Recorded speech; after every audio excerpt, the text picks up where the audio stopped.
make sure your program is defined like they are in your 990, defined like they are in your system. Okay. Another very interesting point is called joint costs. Okay, so what basically happened is a number of years ago, somebody came up with this idea. I send out a letter every year to raise money, right? We send out a fundraising letter every year. We ask for money. And somebody came up with this brilliant idea. If instead of just sending out a fundraising letter, if I add to there a few sentences that say, oh, this is what our organization is about. We're about saving the whales. I'm going to tell you how to save the whales also in our letter. Then what happens? All of a sudden, I could consider the expense of this mailing a program expense, right? Our purpose is teaching people how to save the whales. I included 2 sentences in my mailing. The rest of it, I'm asking for money. But all of a sudden, I'm calling this a program expense and not a fundraising expense, right? So obviously, there was a big fight about this, about whether or not you could report this as a program expense, as a fundraising expense. And what they came down to is something called joint cost. Joint cost means you split the cost. Part of it becomes program, part of it becomes fundraising. Now, in order to qualify for what we call a joint cost, you have to meet 3 criteria. You can't just add that. You can't just add those 2 sentences and say, oh, okay, now it's a program cost and not fundraising cost. So the 3 criteria are purpose. One is the main purpose of this mailing is to accomplish the organization's mission. Okay, that was the main purpose of this mailing, was to educate people. Now, obviously, everybody's going to say, yeah, that was our main purpose, I promise, you know? It was to educate people. Okay, so then we go to the audience. Again, the audience has to be selected to fulfill the organization's mission rather than to fulfill the organization's needs for funds. If you're only sending this out to very wealthy people who you think have a lot of extra money to donate to you, that doesn't count.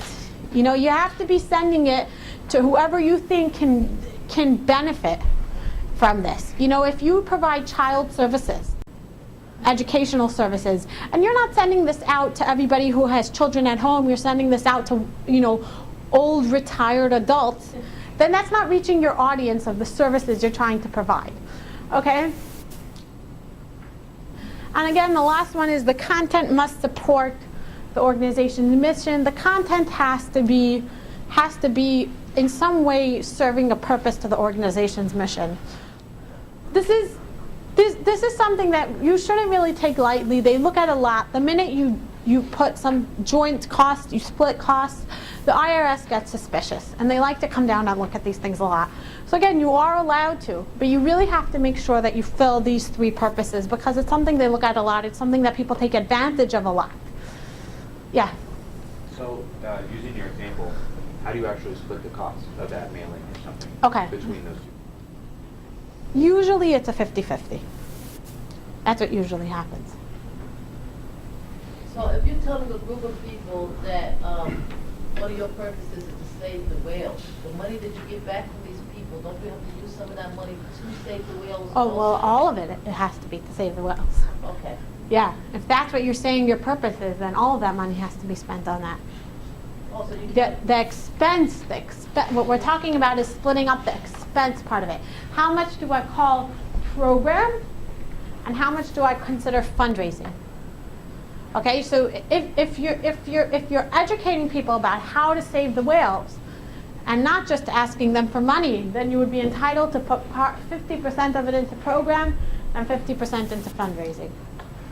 The statement of cash flows is actually some people's favorite. It's not my favorite, and I'll tell you why. The statement of cash flows tells you what cash came in and went out during the year. A lot of people love it because they say, hey, it's telling me all about my money. How much money came in, how much money came out. The reason I don't like it is because it's very misleading. It doesn't actually tell you a lot of information. Even though you think you're getting so much information from it, the real truth is it's very misleading. It's only showing you the cash. It's not showing you the accrual. It's not showing you money you earned. It's not showing you money that you're supposed to get. It's very, very misleading. Which is why I really think that the statement of cash flows, you should only look at when you're done everything else.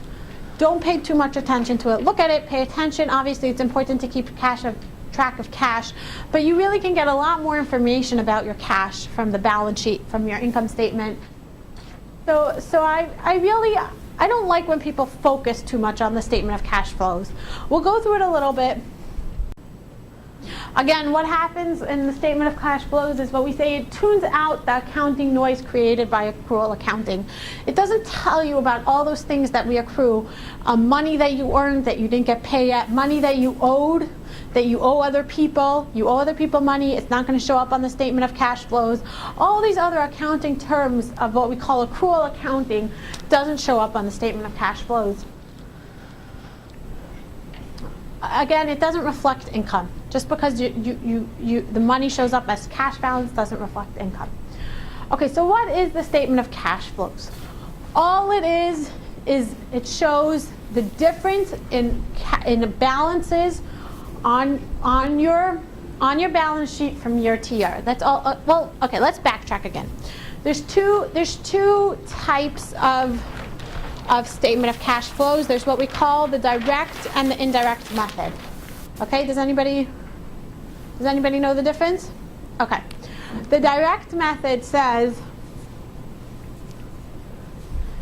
off with cash at the beginning of the year.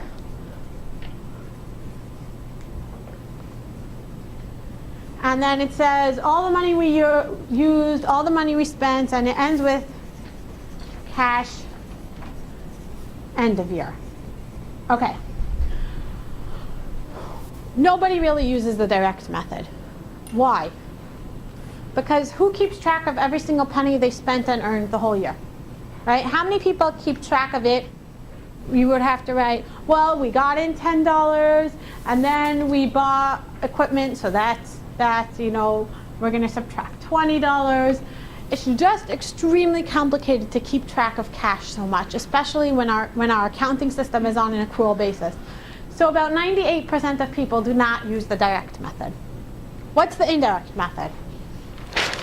The indirect method is we start off with what we call change in net assets, also known as net income, right? Change in net assets. What changes our net assets from year to year? Our net income. Okay. Well, that's a very easy number to get from our accounting system. That's our whole goal of our accounting system. We keep track of this. Where do we get this number from? Our income statement, right? The bottom of our income statement is going to say what our net income is for the year. Okay, that's easy to keep track of. And then what we do is we take out all the things that aren't cash items. That aren't cash, we adjust for anything that's not cash, and that gives us our change in cash for the year. Okay? Now, 98% of people use the indirect method. Why? And again, it's going to end over here with cash. It's going to be the change in cash. Cash for the year. Why do we use this? Because this is easier. That's the reason. It takes much less time to do. Okay, now what do I mean by things that don't affect cash on the income statement? Does anybody have an example of something on the income statement that doesn't directly use up or make cash? Depreciation, very good. That's a great one. Depreciation expense. Every year I write that I have a depreciation expense. Did I spend money on it? Did I spend money? Did I take cash and throw it out for depreciation expense? Not this year, a different year, but not this year. That's an example of something on your income statement that doesn't directly affect cash. Anybody have another example? The change in value of investments. Again, we said that we're valuing investments at year end based on their market value. Well, what if they went up a lot in value, but I didn't sell them? Did I get cash for it? No, it has a lot more value, but I didn't get cash for it. Okay? So what's the value of that change? The value is the difference between the balance on the balance sheet from last year to this year, right? That's the value of the change. Does that make sense to everybody? Okay. Last year my investments were worth $100. This year they're worth $150. What's the value of my change? $50. Did it affect my cash? No. No, because we didn't sell it. We didn't sell it. If it's still on our books, we still hold it as investments, means we didn't sell it. So the changes on our income, on our statement of cash flows are going to be basically the changes in value of everything on our balance sheet except for cash, right? Because obviously the cash affects cash. So that's what it is. The only thing that it's going to show you is the differences from year to year. Okay, does anybody have questions on that? Should we go through it again? Does everybody understand that? Okay.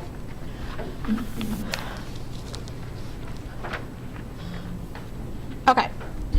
Now that we went through the basics, the statement of cash flows is dividing into three categories.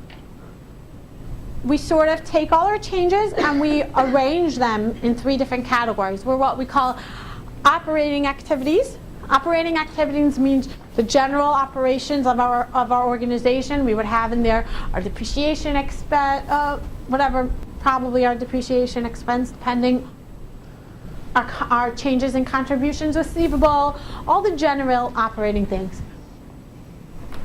Investing doesn't only mean investing in other places by purchasing investments. Yeah, investment purchases will be in there, but that's not the only thing it means. It means investing in anything long-term that will help you. For example would be buying new property, buying the new equipment. That's something called investing. Okay? And financing would mean the money you use to get financing for yourself. Loans, a mortgage, any of those things would be reported in financing. So again, let's just go through it again. Operating are your general activities. Investing means when you put money into something that you hope will have a future benefit for you. It doesn't only mean investments. It could mean, again, like we said, buying property, buying real estate, anything that will have a long-term investment for you. And financing activities would be any change in value that helps you finance your operating activities. Example would be a loan, a mortgage, something like that. A financial indicator basically means when I look at the financial statements, what do I look at? What's important to me to know how I'm doing? Some organizations look at net income. That's the most important number for them. Net income. Some organizations, the most important number for them is contributions. How much did I look at for contributions? Some organizations is total expenses, right? Every organization has what they call their financial indicator, which means their most important number that they're focusing on to know how they're doing, okay? So the problem with that is that very often, if, let's say, my financial indicator is net income or contributions, okay? It's contributions. I know that the CEO always looks at what the contributions for the period are, and that's all he looks at. Everything else is not so important for him. So it's easy to sometimes manipulate one value on the financial statement. Obviously, I'm supposed to report contributions. You know, if they're not earned till next year, I'm supposed to earn them next year, but I can report them this year. So when you only have one financial indicator, it's sometimes a little bit easy to manipulate the numbers. And that's why it's important to have more than one, to have at least two important numbers that you look at, so that it's not always, it can't be manipulated so easily. No? Somebody? Somebody? Do you want to share what you wrote? Not really? I have changed in net asset, which is what we normally use as a word. Okay, excellent. Change in net assets, also known as net income. Manipulated the way we do numbers, because there's so many. Everything is not. It's not just that. That needs to be traveled to they got the balance sheet, I would have a change in asset. That have to correspond to the income statement. Very good. So once those two ties in, Okay, what about something like how you recognize your revenue? Let's say you recognize revenue too early. Will that manipulate your change in net assets? you see with us, the restricted and unrestricted are inside that whole. Right, but let's say you record a contribution too early. You're going to have an accounts receivable and a contribution recorded too early. That would be manipulated change in net assets. It would tie in your income statement and balance sheet, and it could manipulate the value. You understand? Okay. Again, it's just something to think about. It's a good indicator because it's hard to manipulate something like that, but it could be manipulated. Okay, don't worry about the manipulation so much. I want you just to pay attention. What else what do you have as your financial indicator? I was doing the wrong thing. I was looking Oh. at ratios. Oh, okay, we're going to get to that soon. Okay, did you write one that you use? A ratio? Yeah. We're sort of weird. We help groups raise money, so we look at the temporarily restricted funds that come in, what we granted back to them, versus our total operating expenses. Okay. Efficiency. Okay, very good. That is a financial indicator. Yeah. That is what you use. Okay. Okay, what he said is that he has an organization that they help other organizations raise money.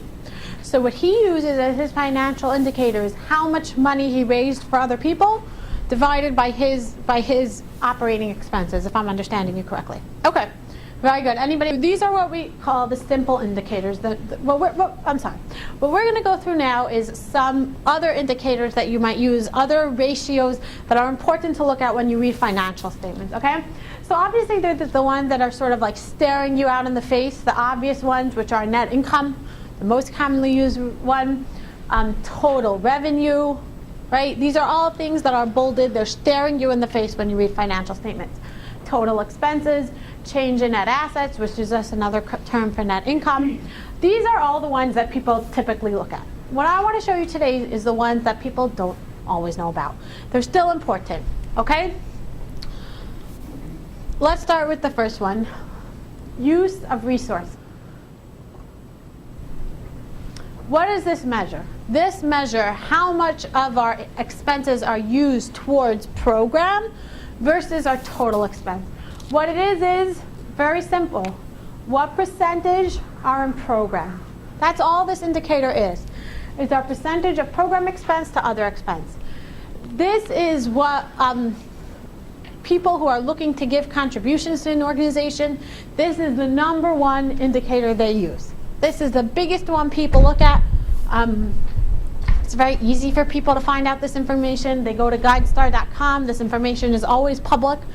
This is the biggest indicator that contributors use, is what your program expenses to your total expenses are. Okay? Next. Fundraising efficiency.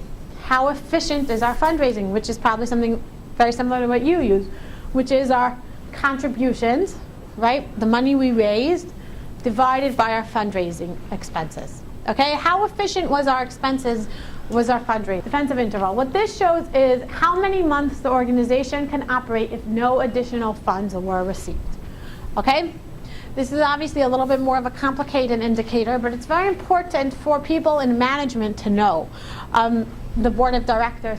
If we got no more money, how much longer could we stay in business, right? Maybe we can't. Maybe we can't stay another day. Maybe we could last, another few months. Maybe we could last another year or two. Okay, so over here, what it is our cash, marketable securities, and receivables, which is our very, very pretty liquid assets, right? Maybe not directly cash, but our very pretty liquid assets divided by our average monthly expenses. It's something important to look at. Again, it's not something that stares you in the face. You have to take out a piece of paper and do it separately, but it's an important thing to look at. How long can we stay in business? Okay, our savings indicator. It measures the increase or decrease in the ability of an organization to add to its net assets, to put away savings. Values greater than 1 indicate a savings.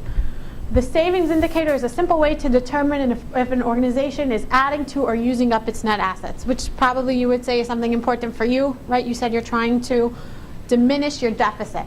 So what this is a revenue minus expenses, right, which is our net income divided by the total expenses.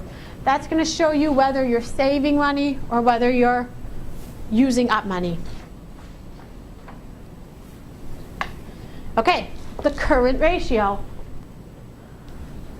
The current ratio tells you whether you're going to be able to pay your bills this year. Will I be able to pay my bills? How do I do that? The current assets. What are current assets? Who can name me what current assets are? Cash. Very good. That's our biggest current asset. Short-term investments. Anything we could get very quickly. Accounts receivable. What's not considered a current asset? Something like, very good, plant and equipment, inventory. Those are not current assets.